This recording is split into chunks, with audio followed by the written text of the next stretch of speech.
ETF index mutual funds నేర్చుకుని stock మార్కెట్లో రాణించాలనుకుంటున్నారా? వెంటనే ఈ నెంబర్కి కాల్ చేయండి. అనిల్ గారు, అందరికి క్రెడిట్ కార్డ్స్ అంటే చాలా భయము. అట్ ద సేమ్ టైం దానికి ఒక అడిక్ట్ అయిపోయి ఉంటారు రియల్‌గా చెప్పాలి అంటే. అంటే ఎలా ఉంటుందంటే తీసుకునేదాకా తీసుకోండి, తీసుకోండి అని మన చుట్టూ పడతారు. హ్మ్. తీసుకున్న తర్వాత కట్టండి, కట్టండి అని అదొక టార్చర్. ఓకే. తీసుకున్నాక కట్టాలి కాదని చెప్పం. హ్మ్. బట్ ఫస్ట్‌లో భయంగా వాడుకుంటాం. మితంగా వాడుకుంటాం క్రెడిట్ కార్డ్స్ తీసుకున్నప్పుడు. హ్మ్. అది దానికి అలవాటై భయం అనేది పోయి విచ్చలవిడితనం ఎక్కువైపోతది. ఓకే. సో నిజంగా క్రెడిట్ కార్డ్స్ ని ఎలా యూజ్ చేసుకోవాలి? నిజంగా దానివల్ల బెనిఫిట్స్ ఉన్నాయా? దాన్ని ఎలా మిస్‌యూజ్ చేయకూడదు? ఓకే. మంచి కాన్సెప్ట్ అండి. క్రెడిట్ కార్డ్స్ అనేది ఒక రకంగా గ్యాస్ సిలిండర్‌లా చెప్పొచ్చు. ఓహ్! లేకపోతే కరెంట్‌లా చెప్పొచ్చు. జాగ్రత్తగా యూజ్ చేసుకుంటే మీకు చాలా యూస్‌ఫుల్. రాంగ్‌గా యూజ్ చేసుకుంటే బ్లాస్ట్ అవుతుంది. సూపర్. క్రెడిట్ కార్డ్ అంటే మీవి కాని డబ్బులు, మీరు సంపాదించిన డబ్బులు, మీవి అన్న మీకు ఒక భ్రాంతిని కలిగించి మీరు ఖర్చు పెట్టేట్టుగా మిమ్మల్ని ఎంకరేజ్ చేస్తాయి. సో అది మీరు ఖర్చు పెడుతున్నప్పుడు ఆలోచించి ఖర్చు పెట్టాలి. మన ఇన్కమ్ ఇంత, నేను ఇంత ఖర్చు పెడుతున్నాను, రేపు బిల్లు వచ్చినప్పుడు నేను కట్టే పరిస్థితిలో ఉన్నానా లేనా, అది ఆ కాన్ఫిడెన్స్ ఉన్నప్పుడే ఖర్చు పెట్టాలి. కానీ లేకపోతే అది ఖర్చు పెట్టడం మంచిది కాదు. ఎందుకంటే సిబిల్ రిపోర్ట్లో మీరు కనుక క్రెడిట్ కార్డ్ రిపోర్ట్స్, మీ బిల్స్ కరెక్ట్గా పే చేయకపోతే మీ సిబిల్ రికార్డ్ అంతా పాడైపోతుంది. సిబిల్ రికార్డ్ కనుక బాగుంటే మీది 800+ అంతా ఉంటే మీకు లోన్స్ చాలా ఈజీగా వస్తాయి, తక్కువ రేట్ ఆఫ్ ఇంట్రెస్ట్తో వస్తాయి, చాలా కంఫర్టబుల్గా వస్తాయి లోన్స్. సో క్రెడిట్ కార్డ్స్ యొక్క మేజర్ బెనిఫిట్ ఏంటంటే ఏదైనా మంచి మెగా ఫెస్టివల్స్ అనేది జరుగుతున్నప్పుడు ఈ క్రెడిట్ కార్డ్ మనం యూజ్ చేస్తే రెగ్యులర్గా ఒక లిమిట్ దాటాక వాళ్ళు మీకు రివార్డ్ పాయింట్స్ ఇస్తారు. ఆ రివార్డ్ పాయింట్స్ మీరు రిడీమ్ చేసుకోవచ్చు. అంటే మీరు రకరకాల వోచర్స్ కొనుక్కోవచ్చు, బట్టలు ఇస్తారు, లేకపోతే బట్టలు కొనుక్కోవచ్చు, షూస్ కొనుక్కోవచ్చు, పిజ్జాలు, బర్గర్లు కొనుక్కోవచ్చు. ఇలాంటి రకరకాల బెనిఫిట్స్ ఉన్నాయి దాంట్లో. ఆ పాయింట్స్ ఎలా రిడీమ్ చేసుకోవడం అనే దాంట్లో. రెండోది, మీరు ఫ్రీక్వెంట్గా ట్రావెల్ చేస్తుంటే ఎయిర్పోర్ట్కి వెళ్ళినప్పుడు ఎయిర్పోర్ట్ లాంజెస్ ఉంటాయి. ఎయిర్పోర్ట్ లాంజ్లో కూడా మీరు యాక్సెస్ అవ్వచ్చు. అక్కడ కూడా ఎయిర్పోర్ట్ లాంజ్లో మీరు కంఫర్టబుల్గా స్టే చేయొచ్చు. They will provide food for you. అదంతా మీరు ఎంజాయ్ చేయొచ్చు. కానీ క్రెడిట్ కార్డ్ ఎప్పుడు కూడా యూస్ చేసినప్పుడు మీ లిమిట్లో ఒక 60% దాటకుండా చూసుకోవాలి. వాళ్ళు ఒక 1 lakh లిమిట్ అని ఇస్తే మీరు ఒక 60-70,000 దాటకుండా చూసుకోండి లిమిట్. ఏది ఖర్చు పెట్టినా కూడా ఒక 20 days లోపు కట్టేసేట్టుగా ప్లాన్ చేసుకుని తీసుకోవాలి.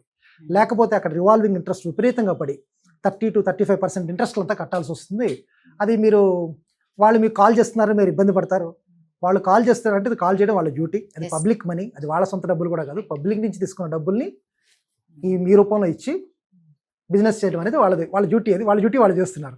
మీ డ్యూటీ ఏంటంటే 60-70% దాటకుండా మన కెపాసిటీలో మనం ఖర్చు పెట్టుకుంటూ ఒక 20-25 daysలో మొత్తం క్లియర్ చేసేసుకుంటూ ఉండాలి డబ్బుల్ని. మీకు బిల్లింగ్ డేట్ అని ఇస్తారు. ఫర్ ఎగ్జాంపుల్ 2వ తారీఖు బిల్ వస్తుంది, 22వ లోపు కట్టాలి. అది మీరు కరెక్ట్గా చూసుకుని కట్టుకోవాలి. నేను 2వ తారీఖు మీరు 1వ తారీఖు ఖర్చు పెట్టారనుకోండి, ఆ బిల్లు 2వ తారీఖుకే వచ్చేస్తుంది. ఓకే. అదే మీరు 3వ తారీఖు ఖర్చు పెడితే నెక్స్ట్ మంత్ 2వ తారీఖు వరకు టైం దొరుకుతుంది. ఓకే. మీకు అక్కడ 45 days టైం దొరుకుతుంది. అప్పుడు అదే కన్నా మీరు అన్నట్టు సెకండ్ బిల్లింగ్ డేట్ అనుకోండి. సెకండ్ డే మీరు 1వ తారీఖు చేస్తే సెకండ్ బిల్ వచ్చేస్తుంది. మీరు ఒక 50,000 ఖర్చు పెట్టారు 1వ తారీఖున, అది మీరు 2వ తారీఖు బిల్లు వచ్చేస్తుంది. 20 రోజులు టైం ఇస్తారు వాళ్ళు. 22nd లోపు కట్టమంటారు. ఆ 20 days లో మీరు కట్టేయాలి. మీరు కట్టలేకపోతే మళ్ళీ పెనల్ ఇంట్రెస్ట్లు, ఫోన్ కాల్స్, మీకు టెన్షన్. దాని బదులు మీ ఎక్స్పెండిచర్ కొంచెం ప్లాన్ చేసుకుని instead of second you take it on third, 3వ తారీఖు మీరు ఖర్చు పెట్టుకోండి. అప్పుడు నెక్స్ట్ మంత్ సెకండ్ బిల్లో జనరేట్ అవుతుంది అది. అప్పుడు ఆ రకంగా మీకు next month 22nd due date. ఈ నెల 3వ తారీఖు కట్టుకున్న వాడిన మీ డబ్బులు మీరు వాళ్ళ రిటర్న్ ఇచ్చేది నెక్స్ట్ మంత్ 22ndకి. ఇంత గ్యాప్ మీకు వస్తుంది. క్రెడిట్ కార్డ్ యొక్క మేజర్ బెనిఫిట్ ఏంటంటే ఏదైనా మనకు అవసరమైనప్పుడు మనం ఎవరైనా డబ్బులు అడగాలంటే మన సెల్ఫ్ రెస్పెక్ట్ని కాంప్రమైజ్, సాక్రిఫైస్ చేసి అడగాలి. ఒక 5,000, 10,000 ఇవన్నీ ఫ్రెండ్స్ని అడిగిన ఒక 2-3 times అడిగితే బాగానే ఉంటుంది. ఆ తర్వాత మీరంటే ఒక చులకన భావన వస్తుంది. ఏంటి చిన్న డబ్బులు కూడా అడుగుతున్నారు. అదే క్రెడిట్ కార్డు ఉంటే ప్రాపర్గా యూజ్ చేయడం కనుక మీకు తెలిస్తే you can live very beautiful life. And credit కార్డులు మీరు కరెక్ట్గా ఆపరేషన్స్ చేస్తూ బిల్ పేమెంట్ కరెక్ట్గా చేస్తే వాళ్ళు లిమిట్లు పెంచుతారు. ఇప్పుడు ₹1,00,000 లిమిట్ని రేపు 3 లక్షలు చేస్తారు, 3-6 లక్షలు చేస్తారు. వేరే క్రెడిట్ కార్డ్ కంపెనీలు కూడా మీ క్రెడిట్ హిస్టరీ బాగుందని మీ క్రెడిట్ కార్డులు ఆఫర్ చేస్తారు. ఫ్యూచర్లో అంతా కూడా మనకి కొత్త డిజిటల్ ప్రోడక్ట్స్ రాబోతున్నాయి. Lot of fintech companies are going to enter the market. ULI రాబోతుంది, యూనిఫైడ్ లెండింగ్ ఇంటర్ఫేస్ అని. CIBIL is going to make a very big role అండి.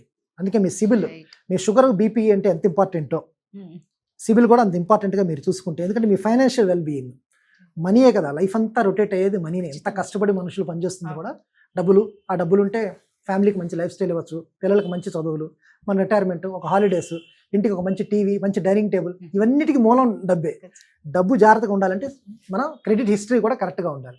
మీ క్రెడిట్ హిస్టరీ బాగుందంటే పిలిచి డబ్బులు ఇస్తారు. అందుకోసం మీరు జాగ్రత్తగా వాడుకోవాలి క్రెడిట్ కార్డ్స్ వాడుతున్నప్పుడు, లేకపోతే పేలుతాయి అవి. నిజంగానే సిలిండర్ లాగా బాగా కంపేర్ చేశారు. రైట్. నిజంగా ఏంటంటే ప్రతి దాని వల్ల యూజ్ ఉంటుంది, బెనిఫిట్స్ ఉంటాయి, లాసెస్ ఉంటాయి. మనం తీసుకోవాల్సిన ఆ బెనిఫిట్స్నే తీసుకోవాలి. ఏదో ఉంది కదా అని గీకుతూ వెళ్ళిన చోట అంతా కనిపించిన చోట అంతా గీకుతూ ఉంటే నెక్స్ట్ మనం అది కట్టలేకపోతేనే ఇలాంటి ప్రాబ్లమ్స్ ఫేస్ చేస్తూ ఉంటాం.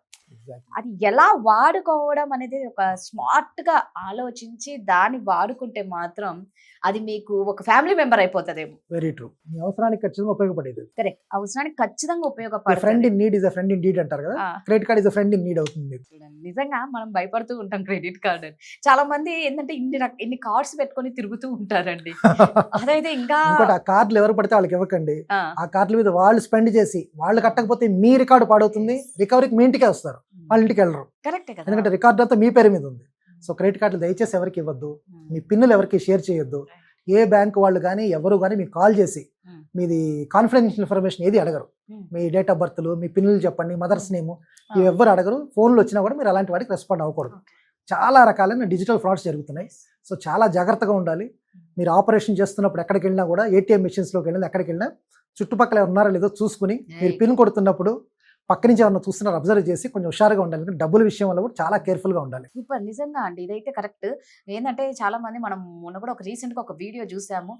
మొబైల్లో పడిపోయి పాపం ఆయన వెనకాల ఎవరు ఉన్నారో కూడా చూడకుండా చక్కగా ఏటీఎం కార్డుకి వెళ్ళి పిన్ నొక్కేస్తున్నాడు. వెనకాల ఆయన అన్ని చూశాడు, చక్కగా ఆయన ఫోన్ చూసుకుంటున్నాడు. కార్డు తీసాడు, రాలేదని ఆ పక్కన ఆయన హెల్ప్ చేసి ఈయన కార్డు ఆయన తీసుకొని ఆయన కార్డు ఈయనకి ఇచ్చి వెళ్ళిపోయి 26,000 అయ్యో అయిపోయింది. నిజంగా అంటే మనం ఏ పని మీద వెళ్తున్నాం, ఏ పని చేస్తున్నామో దాని మీదే మన కాన్సన్ట్రేషన్ ఉండాలి. ఈ మొబైల్ వల్ల మొబైల్ చూసుకుంటూ ఏమేమో అయిపోతూ ఉంటాయి. ఇదిగో ఇలా డబ్బులు కూడా పోగొట్టుకుంటారు. మీరు అన్నట్టు ఏంటంటే చాలా జాగ్రత్తగా ఉండండి. పెన్ నెంబర్ ఎవరికి షేర్ అలాగే చేయకండి. మీరు చెప్పినప్పుడు ఒక మాట చెప్తాను మేడం. చాలా మంది వెబ్సైట్లలో కూడా రకరకాలైన ఫేక్ వెబ్సైట్స్ కొట్టేస్తుంటారు. క్లిక్ చేస్తూ ఏదో పని చేసుకుంటూ మొబైల్లో టక్మని కొట్టేస్తారు. జెన్యూన్ వెబ్సైట్ కాకుండా వేరే దాంట్లోకి వెళ్తే మీ డేటా అంతా షేర్ అయిపోతుంది అందులోంచి. సో ఫైనాన్షియల్ ట్రాన్సాక్షన్స్ చేస్తున్నప్పుడు మాత్రం డబ్బుకు సంబంధించి నేను చేస్తున్నా, దయచేసి వేరే పని చేయొద్దు. కరెక్ట్. ఈ ఒక్క పని మీదే ఫోకస్ పెట్టి అది కంప్లీట్ చేసి నెక్స్ట్ వరకు వెళ్ళాలి. ప్రతి ఒక్కరు తెలుసుకోండి. చిన్న చిన్న పొరపాట్ల వల్ల పెద్ద పెద్ద బాధలు పడాల్సి వస్తుంది, డబ్బులు Correct అమ్మా. పోగొట్టుకోవాల్సి వస్తుంది. థ్యాంక్ యూ అండి. నమస్తే అమ్మా.